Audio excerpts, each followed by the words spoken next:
Look at these.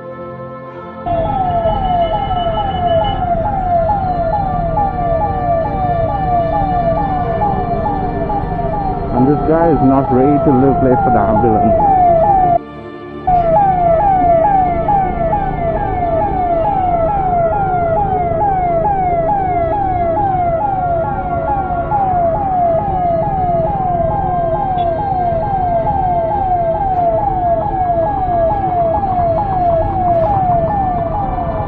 So the ambulance is still here. No one's even bothered to make some space for it. I know it's tight, but then you can try. No one's even moving left or right. They're just right in front of the ambulance. And look at this guy.